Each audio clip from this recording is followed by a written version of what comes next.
Good morning, everybody. Welcome to another STC webinar. My name is Pim van Baarsen. I'm CEO for the Silverstone Technology Cluster. We've set these webinars up right at the start of the pandemic to obviously help people and support people. And today we have a very special session organized with our friends at SEMLEP, where we're going to talk about sort of the business growth the business growth support that's available. I believe we also have two companies joining to talk through their experiences through it all, which should be fascinating. So just a little bit of housekeeping. If there's any questions, normally we would ask you to hold them to the end, but by all means, please use the chat functionality to ask your questions, and then we'll address them there, because I think there's going to be sort of a bit of an open discussion at the end as well. But obviously, there's also the function to raise your hand. And obviously, you can always give us a wave on screen, and we'll revert to you.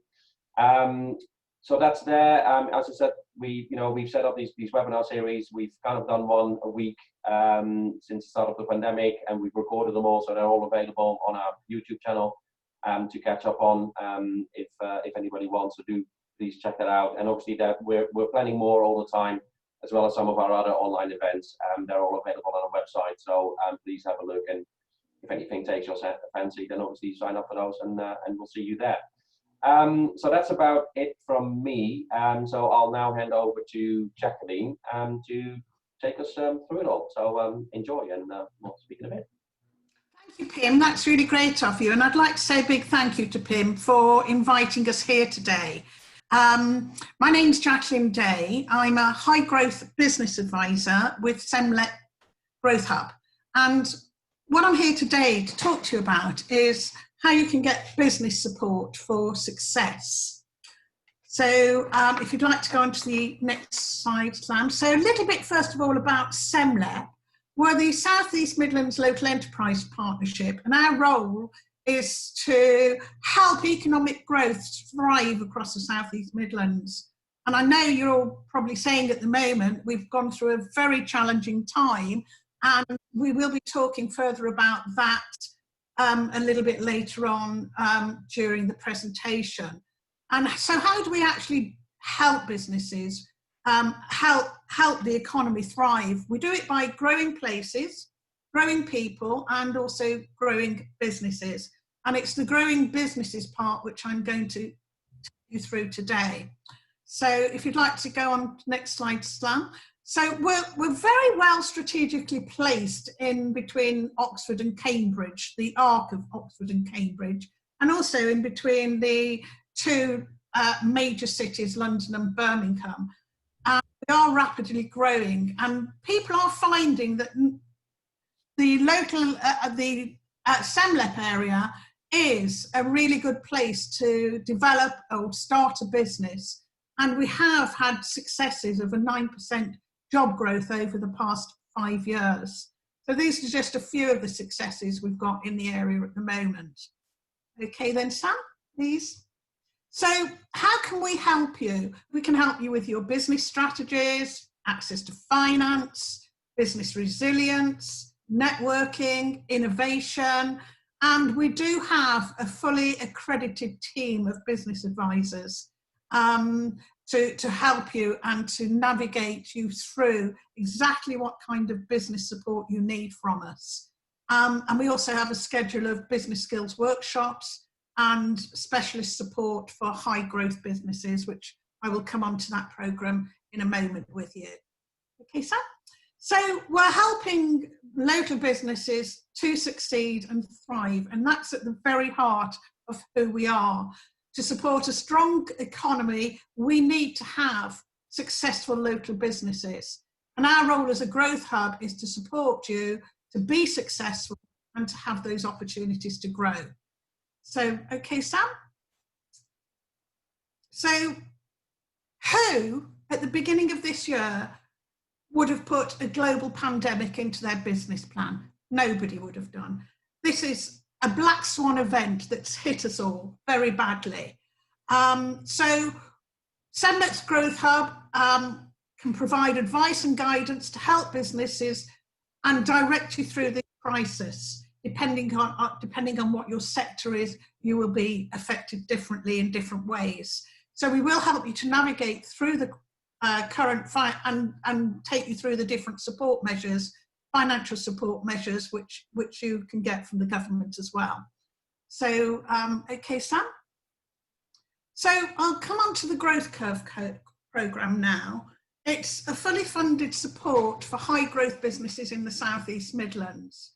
And we have partnered with universities in the area, and the high growth business support that we do for scale up businesses who have got ambitions to grow, the criteria for that is to have a minimum of 10 full-time employees. And you'll get 12 hours of tailored support. And first of all, you'll get a one-to-one meeting with a high growth business advisor, which at the moment is Gordon Spark and myself, Jacqueline Day. And in that high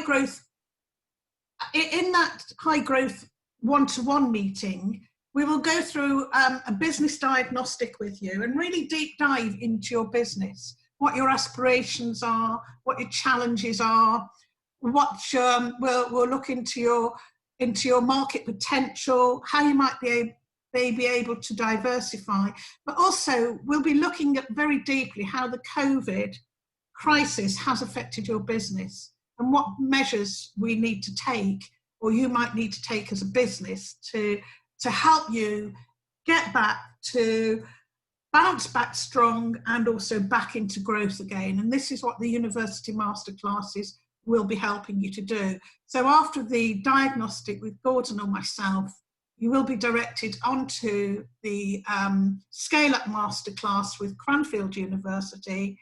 And those of you in the audience who haven't got 10 staff, we do have a pre-Scale Up programme as well, which we've partnered with the University of Northampton and also the University of Bedfordshire.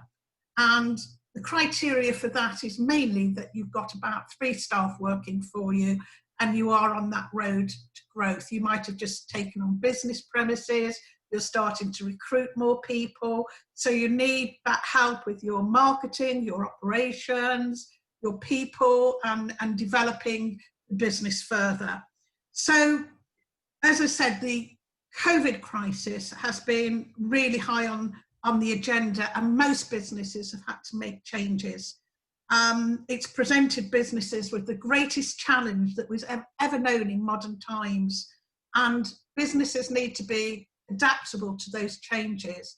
And looking to how we will look at how your market might have changed. Are you providing what your market needs right now? I've worked with many businesses, the same as Gordon has worked with many businesses, and many of them are having to adapt to new ways of working to ensure that they do bounce back stronger. So after the programs, after the university programs, you will have access to the programs peer-to-peer groups, so you can continue to meet up with like-minded businesses. And also upon completion of the 12-hour program, businesses will be able to apply for match-funded revenue and capital grants from us as well. And the revenue grants are match funded by 50%, and the capital grants are match funded by 25%. And we are finding that businesses are really taking the advantage of these grants at the moment to enable their businesses to bounce back stronger. For instance, with the revenue grants, you may be able to, lots of businesses have adapted their business even stronger to going online, and their present websites and systems might not be able to be strong enough for them at the moment. So you might have to have a completely new e-commerce website, and it could be your CRM system isn't going to, your present CRM system might not be adapting to the new ways. And so there's lots of things which you can actually come to us for the grants as well. So at the forefront of business strategy in times of crisis is to have resilience, agility, automation and scalability as well. And those are the things which we as in the Growth Curve programme will be helping you with. So if you'd like to go on to the next slide. So we've got up and coming masterclasses with Cranfield University for those of you who've got 10 staff or more. And the next ones are the 23rd of September, 1st of October and the 8th of October. And then the next one after that is the 22nd of October, 29th and the 5th. The 3 dates are for each cohort. So if you attend on the 23rd of September, for instance, you'd also need to attend on the 1st of October and the 8th of October to make up the full time of the 12 hours. And all of these at the moment are being held virtually as well. So no driving, which to some of us is quite a blessing at the moment. So for those of you, so some of the testimonials we've had from Growth Curve clients, which we've worked with recently. But what I'd like to do now is to direct you to 2 businesses who have actually had the help from the Growth Curve programme and the business support and how it's actually them. And those 2 businesses are iPhone and Gary McDonald from iPhone and then Liz Mail from LMC. So first of all, I'd like to hand over to Gary. But before I do that, if you could just go on to the next slide, Sam, that would be really great. Should any of you need to contact us directly, do take our contact details down. And also after Liz and Gary have spoken, we will be having a question and answer time with the audience as well. So if there's any questions which you need to ask of Liz or Gary or myself or Gordon, then please, we're here to help you today. Thank you. So I'd like to take you over to Gary now from iPhone. Just very quickly, sorry, to add to that. So the details of Jacqueline and Gordon will be shared with everybody after the webinar as well. So thank you. That's brilliant. Thank you. Sorry to interrupt. Okay. It's okay. Good morning, everybody. Some of you may have mistaken the name given there, iPhone. That's Foxtrot Oscar Alpha Mike. We don't make telephones. But the name was chosen very specifically so people would have to ask that question and confirm, and it registers in the memory.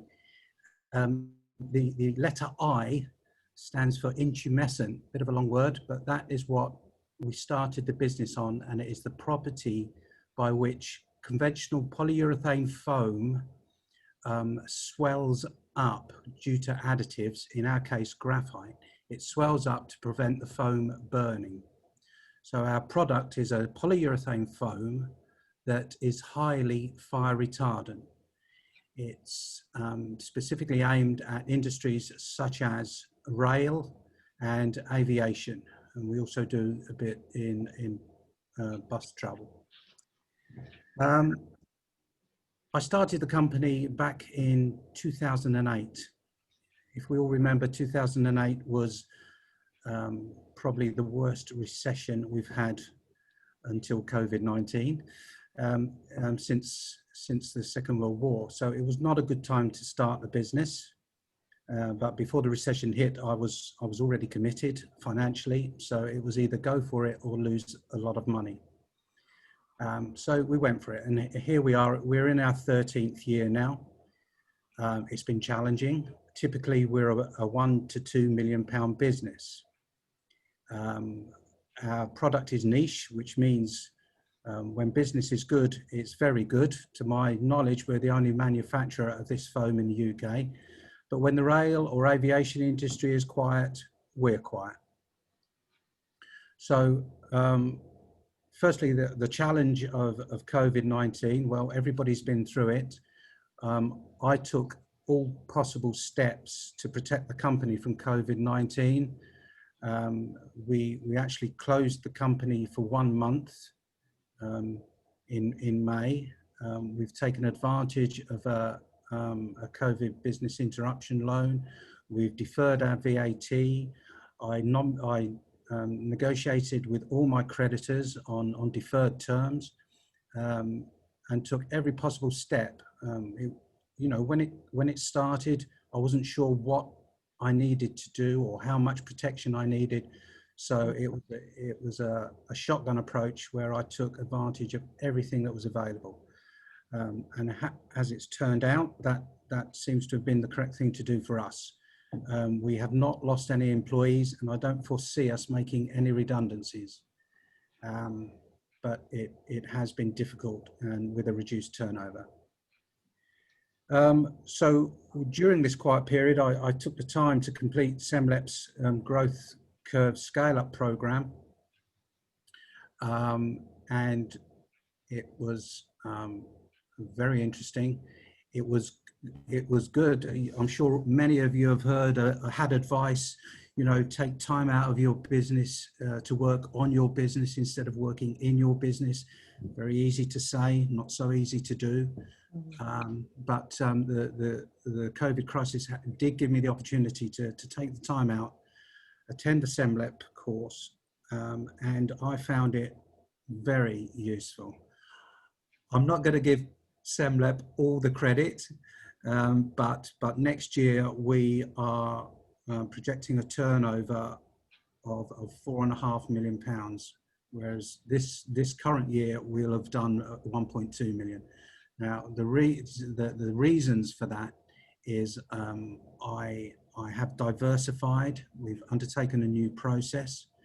We've not just looked at making the foam. What added value can we apply to that? So we're now assembling complete seats, interior seats for the new London taxi for our customer. It reduces logistics. We're not shipping big pieces of foam which weigh very little. We're not shipping them around the country to the trimmer. We're putting them together for the customer. Everyone wins from that. So we've diversified our product, we've diversified in our processes, and as I say, we're introducing a new process, not a foam process, but a resin transfer process. So, and I found the SEMLEP, the chance to talk to other people who had been through similar situations, who had been through the growth pains, who had been through the lack of sales, who had been through everything that a normal business goes through. I found it very useful to talk to them and pick out little pieces of advice that I perhaps hadn't thought of. We've all done a business plan, I'm sure, but to be really introspective of your own business plan is difficult. We've all done, I'm sure, a risk analysis on the business, but have we done that that SWOT analysis on ourselves, not just our business? Are we aware of our own weaknesses and strengths, threats, and possibilities? So I'm now, I feel, in a good position. I do give SEMLEP direct credit for that, in that some of the advice I've taken and applied has been very effective. In particular, other businessmen from the outside looking in at my business. I don't know if other people have had this experience. I've had so-called business consultants knock on my door. We'll turn your business around, and we'll only charge you £36,000 to do it. In the SEMLEP process, you're talking to people of high caliber that will give you advice, but they, because they've been through it, they can tailor that advice to your business, to your situation. And I found that very useful. I would recommend it to anyone. I can't see any downside to it. The only thing you're going to lose is 12 hours of your time, but what you stand to gain from the experience is much, much more than that. Any questions, anybody?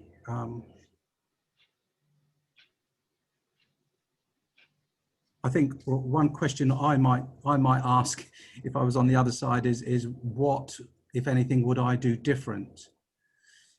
Well, one of the pains that I went through was really revolving around administration. You know, you're so hard working on your business, building sales, making contacts, finding out where your markets are. It's easy to forget that one of the most important parts of your business is the administration, and in particular the accounts. If you've got a good accountant and they're willing to do that for you, that's fine. But you must consider at what point are you going to bring your accounts in-house, on board. What system are you going to use? Is it going to be QuickBooks? Is it going to be Sage? And learn about that system in advance, because certainly as far as iPhone was concerned, one of the weaknesses was that I was contracting in people to handle my accounts and do my Sage bookmaking. And one person I got in professed to know all about Sage, but in fact knew little. Another person I got in knew an awful lot about Sage, but also knew all the shortcuts that could have threatened me and left me blind. So be very careful about that. That is one thing I would say. That's really great advice. Thank you very much, Gary. And there will be opportunities later on also to ask further questions. Really interesting journey. Thank you very much for sharing it with us. Thank you. Liz, could we now go on to Liz Mail from LMC, who can go through her business journey with us as well. Welcome, Liz. Thank you for joining us today. Oh, it's a pleasure. Thank you. And yeah, I'll tell you my story. And I think if I'm very open and tell you everything, warts and all, hopefully you might find something that you can learn from some mistakes I've made, indeed, or some of the things I might have done right. So my business, Liz Mail Consulting, was actually set up 20 years ago, or almost. Very much a lifestyle business to start with. It's a PR and marketing consultancy, and we specialise absolutely, single focus on construction and the built environment. So that sounds very niche. In fact, of course, it is extraordinarily broad. It can include, civil engineering at one end through to house building and consultancy, energy efficiency, sustainability issues, all of those sort of things. In fact, fun enough, Gary, we do a lot in the fire industry.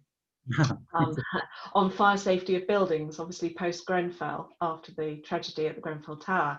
That's been a massive issue within the construction industry. So fire safety has obviously been and will continue to be a very important market. And we're an issues-driven PR agency, so we don't tend to do a huge amount with products. We tend to work a lot with consultancies, professional institutes, architects, technology providers selling into the construction sector, so BIM software and things like that. And I guess as a business, really started to grow about 6-7 years ago properly. I think that was when it changed, and grew quite rapidly in a way, up to 10 members of staff plus quite a wide range of associates.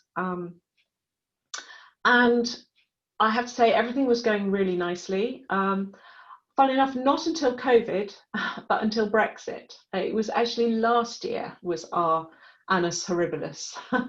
It was absolutely appalling. Brexit caused such a high degree of uncertainty, and the construction sector is absolutely driven by confidence. So all sorts of contracts at that point were cancelled or put on hold. And it was really dire year last year. But we sort of kept going, and it was actually at the end of last year that I spotted that there was this growth curve opportunity coming up. So I applied for it actually right at the end of last year, I think October, November last year. And how well timed it turned out to be. So we benefited from a bit of a Boris bounce in the new year, got a fair amount of new business coming in. And then, of course, COVID hit. If I tell you that on the first day, the Monday after Boris's fateful speech telling us all to go and work from home, that very Monday morning, the phone rang, and it was a client who basically said, yeah, I know that we've been working with you for years. I know we've got a long notice period, 3-month notice period, but actually it's stopping now, today, as of today. And we'll do our best to see if we can pay your outstanding invoices. And I'll be honest, I just sat here and thought, oh my God, the world is coming to an end. The sky is falling down. It was a very emotional period of time. Every time the phone rang, my stomach did a somersault. You know, I was really worried about what was going to happen. But funnily enough, that was the only contract that we lost through the COVID period. We were very fortunate. Clients actually phoned us and said, we're going to be all on furlough, but you're not. So actually, here's our entire marketing program. Oh, and can you also do that? And can you do that? In some cases, they said, we're handing everything over to you to run with, but we're not sure that we can pay you straight away because all our account staff are probably furloughed as well. So that was a very difficult moment of sort of, do you say, no, thank you. Actually, I'm not going to take on that work. Actually, we decided that the relationships were good, so we did, and in fact we were paid straight away, so I was absolutely fine. And in the end, we ended up with no bad debts, so we came out okay. And then in May, it started to change again. We started to grow. We've actually gained 6 or 7 new clients in the last couple of months, and yeah, I'm now in sort of back into growth mode properly again.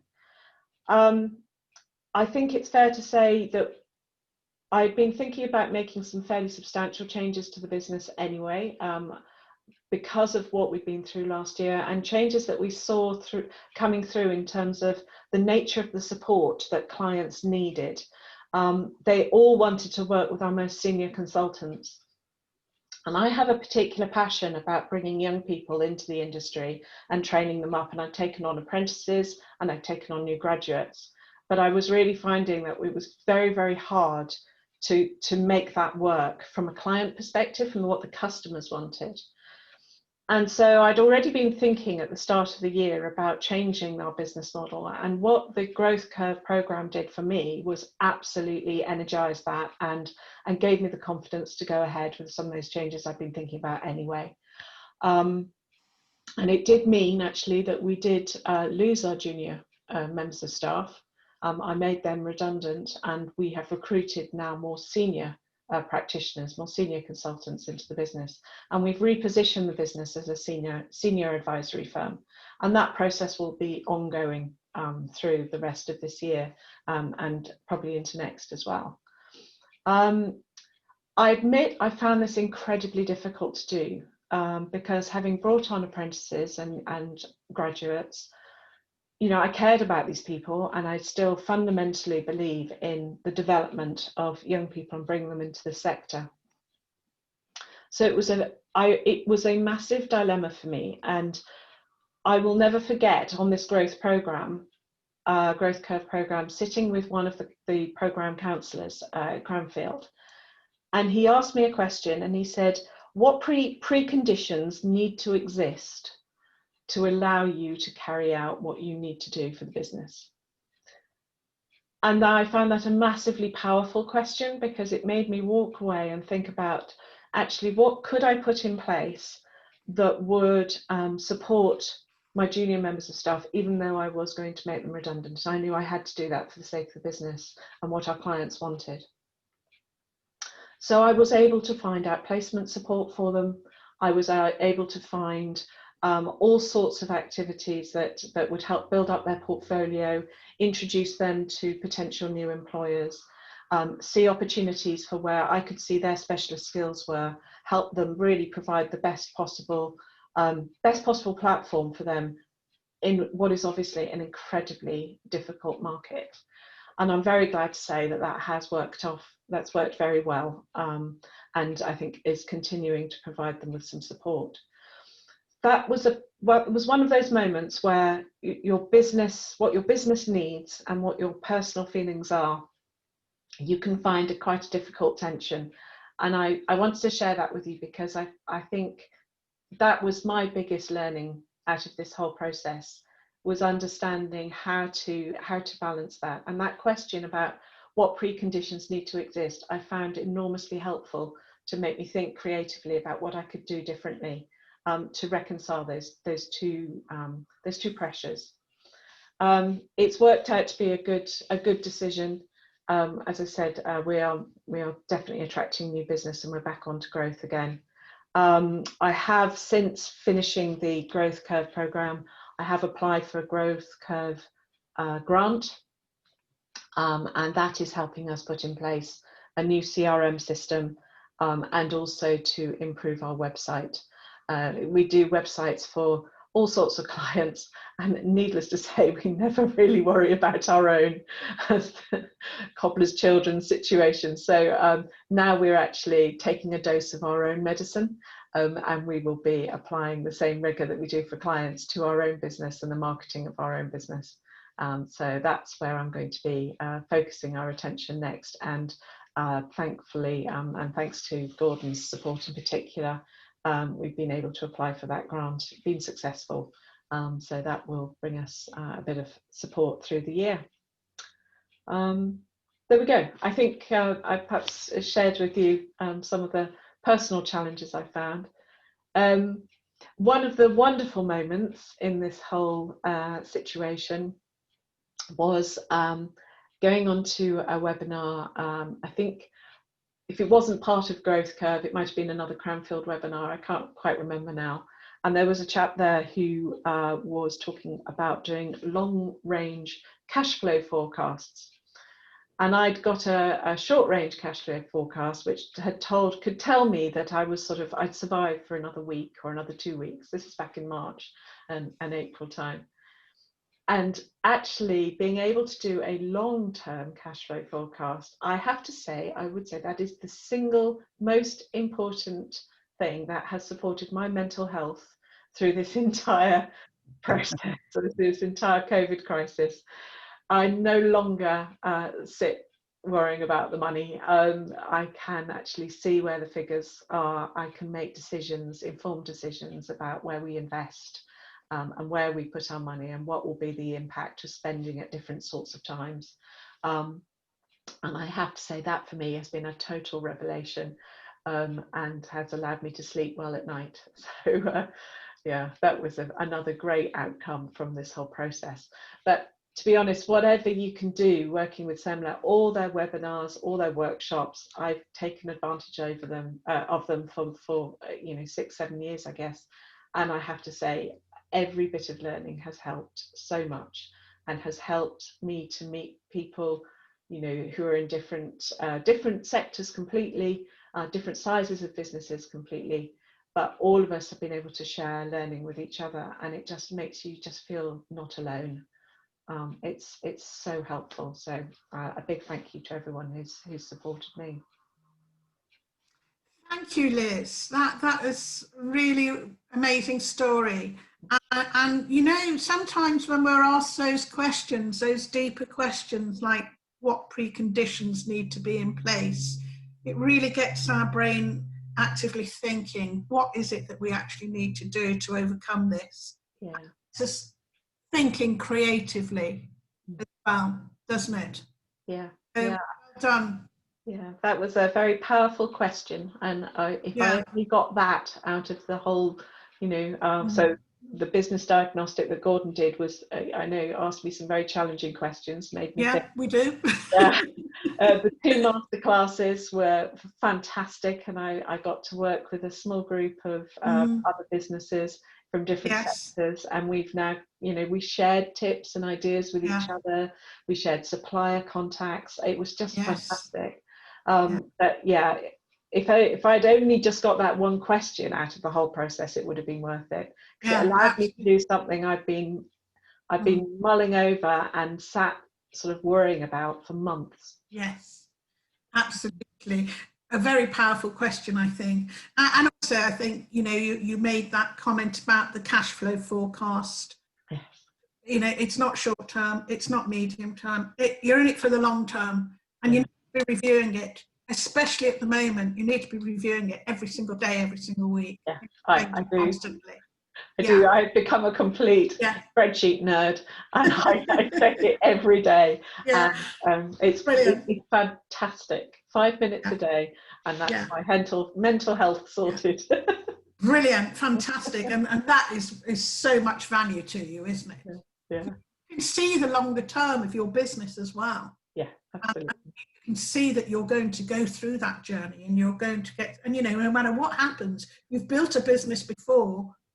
Whatever challenges you have, you can do it again. Yeah.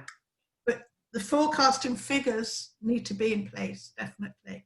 Mm-hmm. You said to make informed decisions. Yes. Yeah, definitely. There is something that's come through from a member of the audience, from Jodie Jones. Hi, Jodie.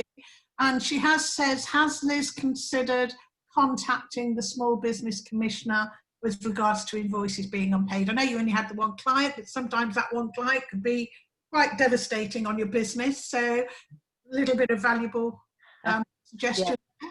Thanks, Jodie. I'm glad to report that all clients did pay their bills. There may have been a slight delay, but actually we haven't come out with any bad debt. I didn't have to do that. But it's a really interesting dilemma where you have strong relationships with clients that you hope you'll be able to work with again at some point. Of course. And that's another really important thing to be doing. You need to be constantly in communication with your suppliers, with your customers, anybody that's included in that chain. Because you're in this together, and together you'll come through it. But having that constant communication and working ways through, that's going to be good for both sides as well. So it's really, really important. If I may, I'd just like to add a point about going back to this point about bringing younger people into the industry. I think all of us have been very concerned as well about what we've seen happening in the market, where it does seem to be young people who've been disproportionately hit by by COVID. Okay. How I've managed to, part of it was about putting the right package in place for our leavers, but also a decision by the business that actually we are going to continue to take on apprentices. We will continue to take on paid internships. Right. What we don't do now, though, is then expect them to stay. And what we will do is we will prepare them. The idea is we have this concept we call the sort of the Harvard of the built environment, PR. So they'll come to learn from the best, the most senior practitioners. We'll give them the very best training, the very best experience that we can. And then we will prepare them for going to perhaps a more traditional agency, which has lots of junior levels that you would work your way through.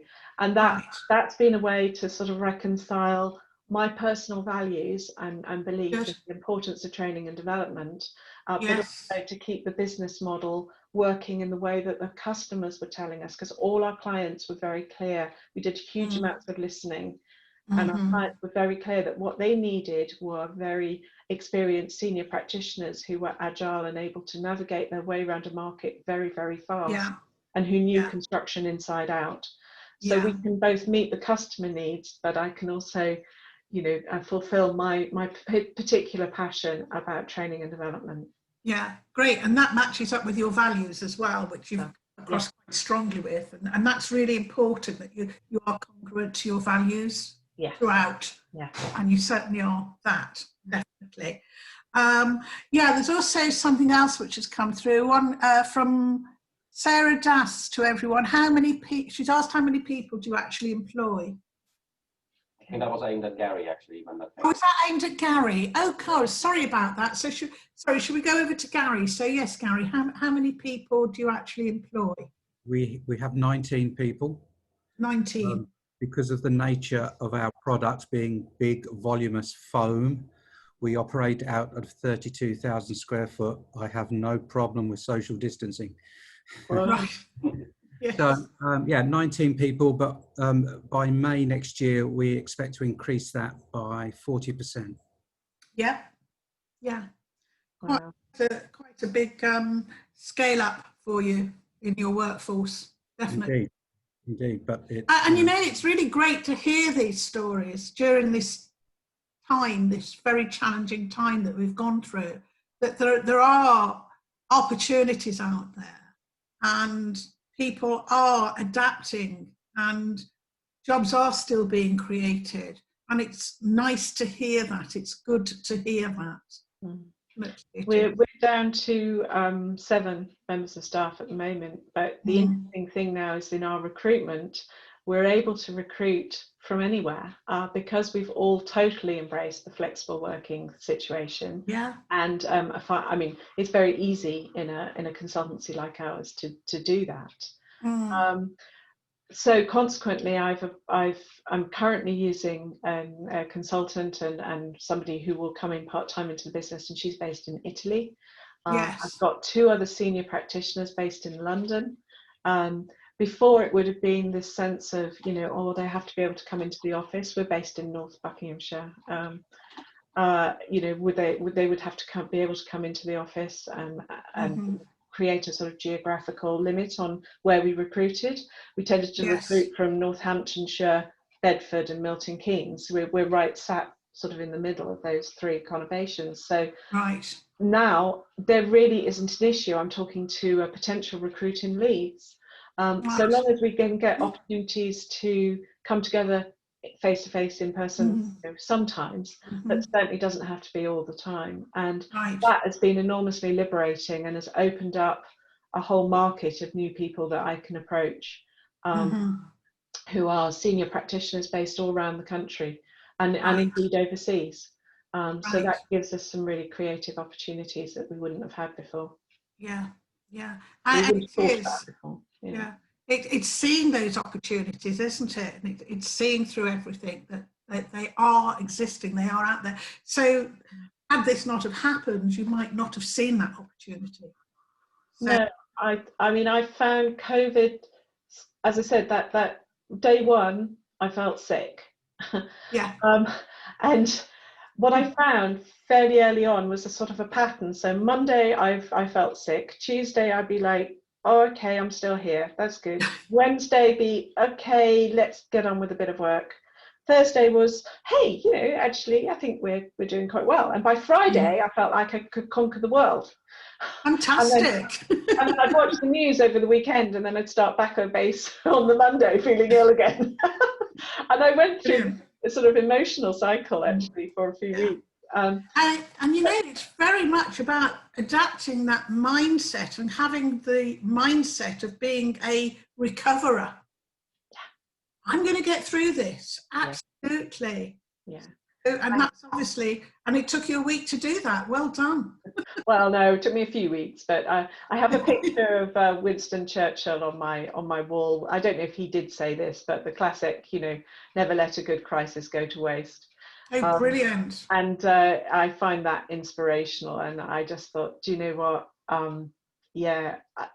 If we're going to go down, we're going to go down fighting, and we're going to pull in every possible bit of help that we can find, you know, so SEMLEP, Cranfield, becoming that community in a way. It's been so supportive. Grab every bit of help and throw every idea that we can and don't dismiss any ideas. Brilliant. It's fun. I've got one of Winston Churchill sayings on my wall as it happens as well, and it's together we will go forward. And there's a lot of strength in that, I think. Yes, absolutely. Can I just ask a quick question, sort of more from an overall SEMLEP point of view and the support that you're offering? Because obviously we've heard some pretty powerful stories, and it's great. But if you know, because I'm conscious sort of the membership and you know, this is going out on YouTube, and there might be people watching from across the country. So if I wasn't based in the SEMLEP area, would that support still be available, or are there other options available? Yeah, there is. To get the support from SEMLEP ourselves, you have to, your business has to be based in the SEMLEP area. But throughout the UK, we have local enterprise partnerships. So it is a case of finding out who your local enterprise partnership is, which is easy to Google. So But yes, we've got them throughout the UK, definitely. So this support is there for all small to medium-sized enterprises. So thank you for that question, because I think that's, you know, very important that people do know that this support is there for them. Yeah, thank you. Absolutely. There's also a question come through. A question about grants, which how much the grants are. Revenue grants are from 1,000 up to 10,000, and the capital grants are from 1,000 up to 25,000. And I think I mentioned in my presentation that the revenue grants are a 50% match, and the capital grants are a 25% match. So I hope that's answered that for everybody. There is another question. I'm not sure who it was towards. What was the biggest challenge during COVID-19? Was that for Gary or was that for Liz? Maybe should we? Both. Come on up. Let's be. I think we've heard a lot about Liz's challenge and how she overcome that. I know we've heard a lot from Gary on it as well, but should we just go back to Gary on that one? What your biggest challenge? Yes, Gary? That would be really great. My biggest challenge was too much business in the aviation and rail yeah, sector. Indeed, we were hit very hard by that. yes. So our revenue overnight reduced by 40%. Yeah. And when you're committed to 32,000 square foot, you have to budget for that. And so, you know, I have a saying that's dear to my heart, which is everything is negotiable. And yes. There was a great deal of negotiation with landlords and my material suppliers, right. on you know, what could we do to reflect that massive fall in our revenue. Right. And yeah, we've done that. We've weathered the storm. We've come up with payment plans. Right. And we're not back to full strength yet. I still have 25% of my staff on furlough, but right. the sales are increasing gradually, and as they do, I'm bringing people back. I expect to have everybody back before Christmas. Oh, fabulous. Yes, it's for various reasons. Yeah. So, you know, I as I said, I applied for funding, the Sybil loan, and right. anything else that was available to try and right the ship. So yeah, everything is negotiable. People will talk because it's in their interest too, and do not be afraid about asking for what you need. You know, sometimes people are nervous about, well, I can't possibly ask for a 12-month payment plan. Well, you can, and if you don't ask, you don't get. If you ask for 6 months, they'll reduce it to 3. If you ask for 12, they'll reduce it to 9. So ask for what you need. Do not be afraid. That's brilliant. That's a really good tip. So several things there of how you've weathered the storm, Gary. Obviously looking to the government support that's been available, and diversifying your market. Yes. I think that's been really, and really realising that there is a demand in other markets for the product that you've got, for which you've got a huge USP for. Yes. And indeed. thank you for the tips on the negotiation skills, because it's about communicating to everybody, as we've said before, but negotiate the financial side, definitely. So ask for what you want and what you need right now, and how you can work on that together. You'll be surprised just how far people are prepared to go, because if you fold, they lose. So yeah, so absolutely, there is a common interest there. Right, she's standing on everybody's They say about standing on the shoulders of giants, but it's standing on the shoulders of everybody now and working together through it, isn't it? And Yes. Yeah. let us go forward together. It's about supporting and helping one another, isn't it? Absolutely. Okay. Right. If you aren't, I think we've answered. If you are based in the South East Midlands, please check the other LEPs. That's fine. So Emmanuel's put that up. The lepnetwork.net. So are there any other questions from the audience that you'd like answered from any one of us now, whether it's I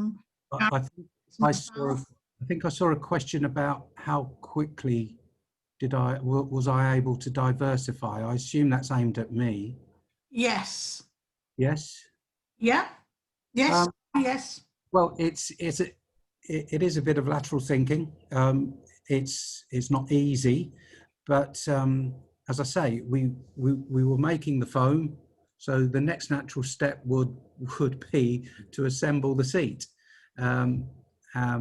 So it wasn't a difficult step, but it was a little difficult to persuade customers of the savings that could be made by the reduced logistics.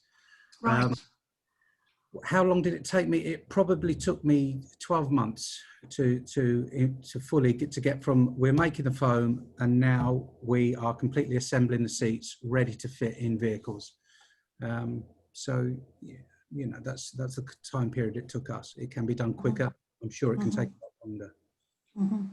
Absolutely, and I think that's a good message for every business out there. You've got the knowledge, you've got the skills. How can you diversify? Who else in the marketplace is going to need that, your knowledge and your skills? And I think that's a really good question for all businesses to be asking of themselves at the moment. And that's obviously what you've done and how you've diversified into those other markets. So well done. And it's really good again to hear that success story from you and to know that all your staff will be taken back as well by the end of the year. And what a great future you've got and how you forecasted that future. Hopefully, yes. Definitely. I'd like to throw in a question to both Liz and Gary, please. I mean, in the whole situation, you know, obviously lots of things are coming at you that, you know, weren't expected because it's clearly in a very unprecedented environment. But are there any particular things that you didn't really think were going to be a problem, but actually turned out to be a big problem, and how did you solve them? You know, was there anything like particularly unexpected that we can learn from, and in terms of? Well, no, not from my point of view. You know, we were reactive. We didn't see, and indeed we didn't experience anything that we didn't expect. My great fear, is that I have 19 people. Okay, we're very well social distance, but if COVID were to hit my workforce, it would prove very difficult for me. I do have skilled people, and that is my greatest fear. So you know, I am being very proactive on advising my employees that their actions outside of the business could impact their opportunities within the business. So that's my only real worry. But no, I can't think of anything that really hit us that we didn't expect. I think from my perspective, the clients and the businesses, especially all the new companies that approached us, they all wanted to be ready. They all wanted to be ahead of the curve. They were all going to invest in communications and marketing because they saw this was the perfect opportunity to get out there and to promote their businesses. And a lot of them had fantastic stories that would work really well in the media and were very keen to get media coverage. Of course, what we hadn't, well, I certainly sort of hadn't really clocked was that in the same way that they were all furloughed, so were half of the journalists, or more indeed. And the media has been, you know, really badly hit. And so a lot of our existing contacts and our networks, I mean, part of what makes us good at what we do is that we, you know, 30 years experience in the sector, got a lot of, I personally as well have a very, very good network of contacts. But when something like COVID effectively reduces, you know, shrinks your little world down and knocks out half your contact book, because people are just not working, that was pretty tricky. But the way we got round it, of course, was then understanding that then the media are as much our clients as our clients are. You know, they rely on us to produce really good content for them. So in effect, we ended up becoming journalists as well. So we were producing huge amounts of content to go to the media, more than we'd ever done before, to sort of keep them going and to keep their channels live. And actually then it worked out very well that we could help, you know, support our clients at the same time. So it worked out okay, but there was a heart-stopping moment where you just go, oh yeah, you know, I'll phone so-and-so at the Times or something like that, and suddenly you realise, oh, she's on furlough, and is not going to be back at work for some time. So it's all about personal relationships and contacts when it comes to PR and media, and that was something that, yeah. And I was worried our world would get smaller and smaller and would shrink, but actually I have found COVID and doing webinars and activities like this has helped actually open up my network even more. So it's worked out okay in the end. The storm will pass and we'll weather the storm. It will, yeah. Yeah. I'm excited about the future, actually. I think I like change. I like learning. I like that sense that these things are here to test us, and we can look back on this one day and say that was the turning point for us as business people. Brilliant, brilliant. Well done. Excellent. You know, it's been really wonderful to hear both Gary's and Liz's stories.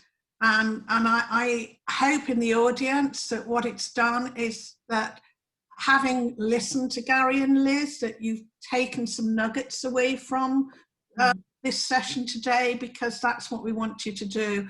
And we are here to support you. Absolutely. So can't thank you enough, Liz, and Gary. That's Gary from IFO and Liz from LMC as well. So thank you very much. It's been a pleasure. It really has. And so I will hand over now to Pim. So, and thank you to Pim. It's been absolutely great being with you today, and thank you for inviting us along. No, thank you very much for all this organisation. I mean, Gary, Liz, thank you for joining. Gordon, Jacqueline, Emmanuel, Sam, thank you very much for putting it together. I think it's been really informative and very interesting, and I hope the audience got some nuggets out of that, as you suggested. I kind of just want to wrap up, as we usually do, with a little poll that we do with people, just to get some feedback on how you felt the webinar went, but also to give us information on what you would like to hear from us in the future. So that should be up in your screen now.